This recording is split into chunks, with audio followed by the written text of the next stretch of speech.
अवांजी समातुन ताईं radio voice of Sindh London.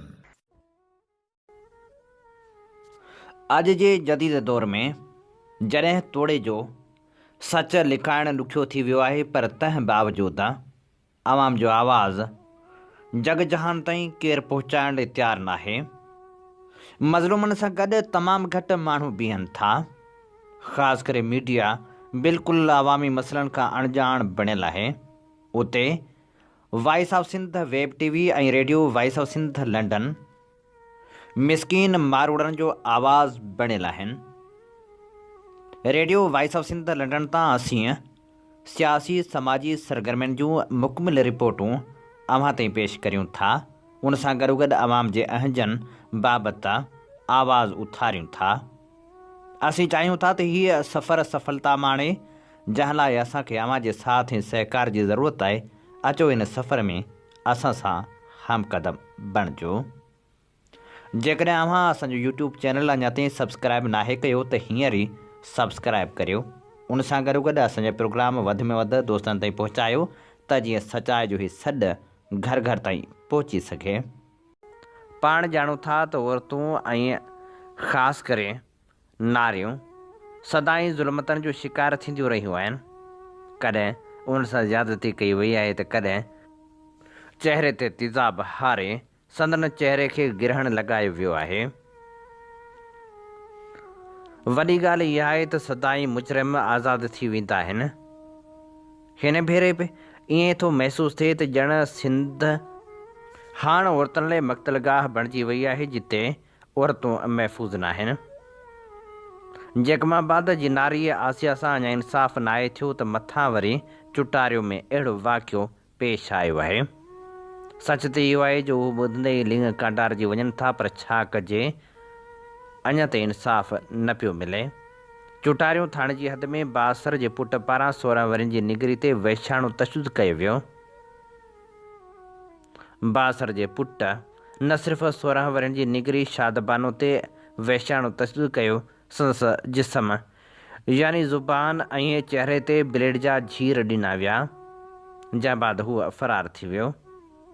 चुटारियूं वासी महरम मलाह जे घर अंदरि पेश आयल वाक़े ख़िलाफ़ महरम मलाह थाणे ते पिणु वियो, पर पुलिस NC कटण खां सवाइ ॿी का बि कार्रवाई न कई।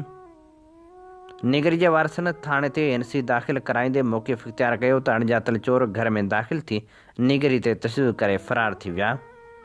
पहिरें ॾींहं खां दॿाउ सबबि वारस मुसलसल बयान बदिलाईंदा रहिया।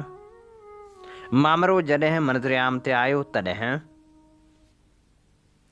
IG सिंध नोटिस वरितो ऐं पुलिस खे हिदायत कई त फ़ौरी तौर ते नारी खे तहवील में वरितो वञे। नारी खे तहवील में वरितो वियो ऐं खेसि सिविल अस्पताल सां गॾु पहुचायो वियो, जिते ज़रूरी कार्रवाई बाद खेसि नवाबशाह मुंतक़िल कयो वियो। नवाबशाह खां पोइ नारी खे हैदराबाद नियो वियो आहे, जिते बहितर इलाज जो सहूलियतूं ॾियण जी कोशिशि पिणु कई वञे पई। सरकार पारां संदसि इलाज कराइण जो ऐलान कयो वियो आहे। उन सां गॾोगॾु मामले जी जांच पिणु शुरू कई वई आहे। जवाबदार हैदराबाद मां गिरफ़्तार थी चुको आहे, पर सवाल वरी बि इहो आहे त छा इंसाफ़ थी सघंदो। ठुल में ज़्यादती जो निशानो बणियल आसिया खोसो पिणु इंसाफ़ जी मुंतज़र आहे। मुश्ताक टांवरे जी रिपोर्ट मूजिबि जैकमाबाद जे ठुल वेझो RD 52 थाणे जी हद ॻोठ सखी हमज़ो खोसो में पेश आयल हीउ वाक़ियो रुॻो हिकु नारी सां थियल ॾाढा ई न पर सॼे समाज ज़मीर ते लॻल हिकु अहिड़ो गहरो ऐं कारो दाग़ आहे, जंहिंजा निशान वक़्त सां गॾु मिटजण बदिरां वधीक गहरा थींदे नज़र अचनि पिया। जैकमाबाद में पेश आयल हीउ वाक़ियो इंसानी हक़नि, औरतुनि जे तहफ़ुज़ ऐं क़ानून जी बालादस्ती बाबति इंतिहाई संजीदा सवाल उथारे थो।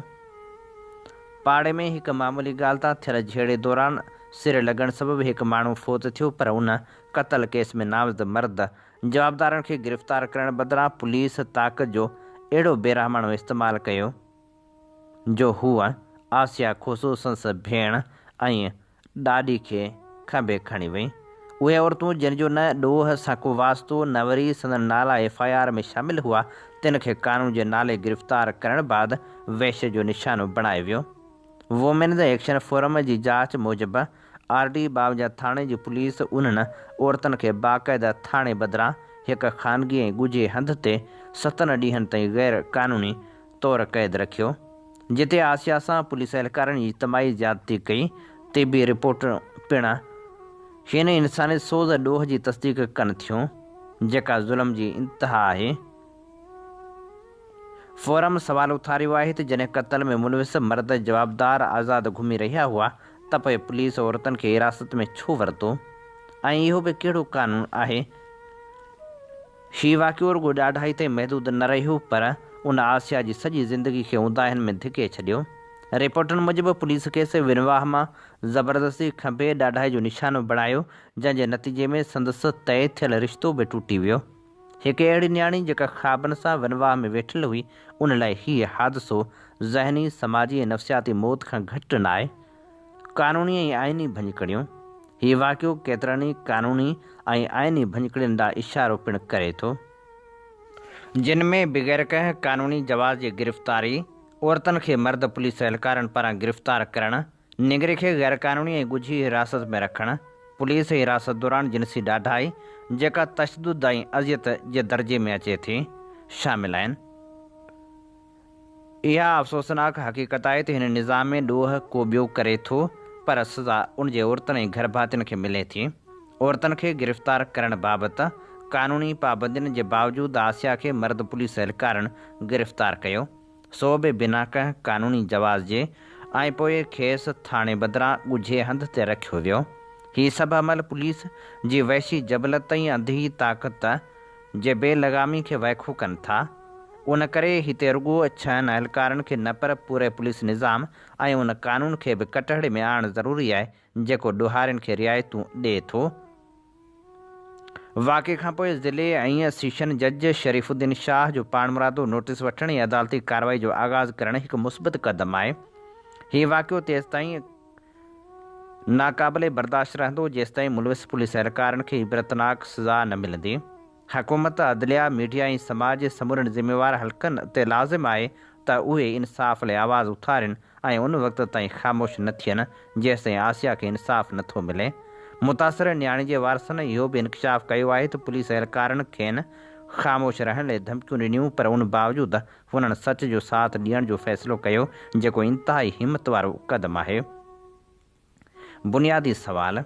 हीउ वाक़ियो कुझु अहम सवालनि खे जनमु ॾिए थो त क़त्ल केस में नामज़द मर्द जवाबदारनि खे छो गिरफ़्तार न कयो वियो?